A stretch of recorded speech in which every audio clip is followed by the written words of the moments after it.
thank you all for being here today. I know my client, Joe Maldonado, greatly appreciates it.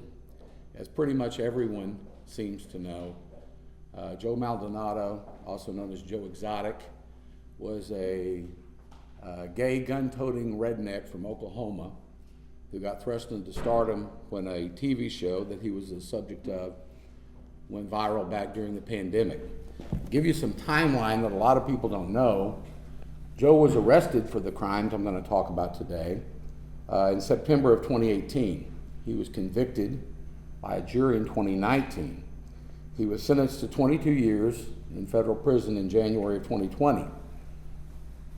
The Tiger King premiere was March 20th of 2020. So Joe was already sentenced, and he'd been incarcerated since 2018 at the time it came out.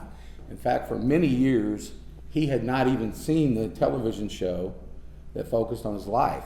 Most of the footage you see in Tiger King of Joe was filmed years before for other sources and other things. They were going to do a documentary on Joe. Obviously, and I think you're going to see this today, the entire murder for hire deal made for a better television show than just the regular documentary. But something you'll find out today during this press conference that's very clear is Joe Maldonado, Joe Exotic, did not hire anyone to murder anyone. The timing of this today is important because Joe wants President Trump, that has spoken about this in the past, to once again hear these facts and bring his plight to the public eye. He's sitting in a federal prison medical facility in Fort Worth right now. I visited with him, obviously. He's in good spirits, but he's also very, very disappointed that with what I'm about to tell you, his case has not gotten more attention or treatment where he's free today. Joe Exotic needs to be freed. My involvement in this matter began when I met some people that were very close to Joe, that had filmed him as far back as 2012 and had known him for many years, and kind of brought to my attention that I'd never known facts about Joe's conviction that were absolutely disturbing to me. I'm only going to talk about 3 of those main points today. If you want to see any of the evidence that backs this up, the videos, the documents, they're all on joeexoticofficial.com. And the actual court filings, the videos, the recordings I'm going to discuss are posted at that address so you can go and see them for yourself. Point 1 today. He was convicted of a murder for hire, except there's a problem with that. No one was killed, no one was paid, and no one, except for Joe, was ever charged. That includes the alleged hitman. That doesn't make any sense. So how did we ever get here? Well, that's point 2. It's the witnesses that were presented against Joe. The main witnesses against Joe were Alan Glover and James Garrison. Both of these gentlemen were promised deals and given leniency in prosecution, as well as a guy named Jeff Lowe, who was not called as a witness, was absolutely critical in the prosecution of Joe, were all promised deals by the government. These deals were not written. They weren't documented deals. They were promised deals, and you can see the effects. We see the effect today simply from the fact that none of these individuals have been charged with any of the crimes related to this. Further, all of them have now admitted that they perjured themselves when they were talking to the government. I know that sounds crazy, but if you'll look at the website I talked about, the actual recordings are there where these guys sit down and say, when I testified before the jury that Joe told me to do this, and Joe said to kill that, and Joe said he'd pay me this, I lied. It says it that plainly. It's amazing when the guys have said those sorts of things that Joe wasn't granted a new trial. It seems impossible, but you have to read these opinions and things for yourself to understand it's true. I'll take them one at a time. Alan Glover is the alleged hitman. Alan Glover testified to all of the details at trial that were necessary for Joe to be prosecuted for murder for hire, basically saying Joe paid him to go and murder Carole Baskin, and he gave a bunch of details. But then, with every single detail that he gave, he later came back and recanted that, both in recorded statements and in an affidavit that was filed with the court where he said he perjured himself. Why did he do that? He perjured himself because he was worried and he was scared that he himself was going to be prosecuted. And he felt like if he did whatever the government wanted him to do, that he wouldn't suffer the consequences of his crime and he wouldn't be prosecuted. And so, frankly, he just made up lies about Joe. James Garretson, another gentleman who was in the government's eye. And the government and the government's informants worked with him, saying they had to get the evidence on Joe.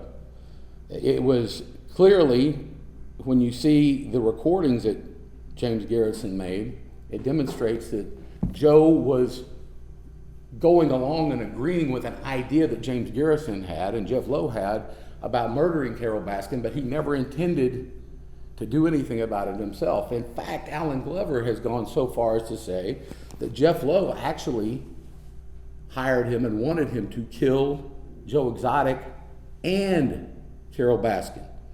And there's a detailed recantation of exactly how he was going to do that in his video that is online.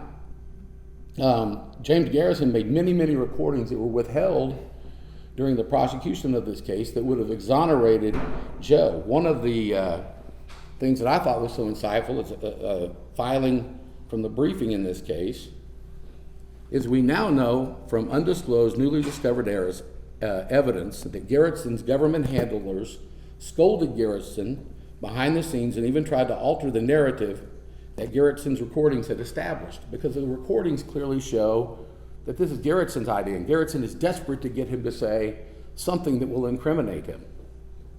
This is a quote from Garretson. Yeah, they, the government handlers, were getting on me about quit using us and we. That's what they were scolding me about. Quit using us and we. The government kept scolding Garretson that it can't be your idea. And Garretson admitted that they're telling me this over and over again. Joe's excuses over and over on why he didn't want to do this are very clear that he never had any motivation to go and kill Carole Baskin. The U.S. Fish and Wildlife Foundation directed James Garretson to introduce Joe Maldonado to the government informant hitman that they allege Joe made these confessions to. But again, let's remember, never was given any money and no one was ever hurt. The third point that I think requires that Joe be freed is the government's involvement in this case. Joe's case was orchestrated by others, and the government was the conductor of that orchestra. I can use something that's close to home. I like others, I own animals, I own pets. We all love our animals. We all love them and we care for them. I believe Joe loved animals. I do think he's rethought maybe some of the ways they were kept and showed and those things now, and he's working closely with PETA to help stop other people from kind of the roadside zoos and the tiger shows and those sorts of things now. But I think that he loved animals. But Joe had basically a manager of the zoo, a gentleman named Brinke, who was there for over 10 years. The government never called him as a witness. They never used him as a witness. And in the government's prosecution of Joe for killing 5 tigers, you would think that was the guy that raised the tigers and trained them every day, that you would call as a witness. Mr. Rinke did an affidavit, again, newly discovered after the trial, where he said the USDA is the one that authorized the way to euthanize old and sick tigers, and all 5 of these tigers were old and sick. Further, as I stated earlier, the government continued to badger all the witnesses involved, Garretson, Lowe, and Glover, into implicating Joe while letting them off. And again, the clear evidence of that isn't here. They, for one example, made sure that DUI charges that were against Glover all of a sudden were lessened and basically went away. That's it, the kind of lengths the government went to help these guys to get Joe. Finally, it's admitted by the government, and there's recordings of them saying this, that they added the tiger charges, they added the wildlife charges about euthanizing the tigers simply to get Joe convicted on the murder for hire case because the case was so weak.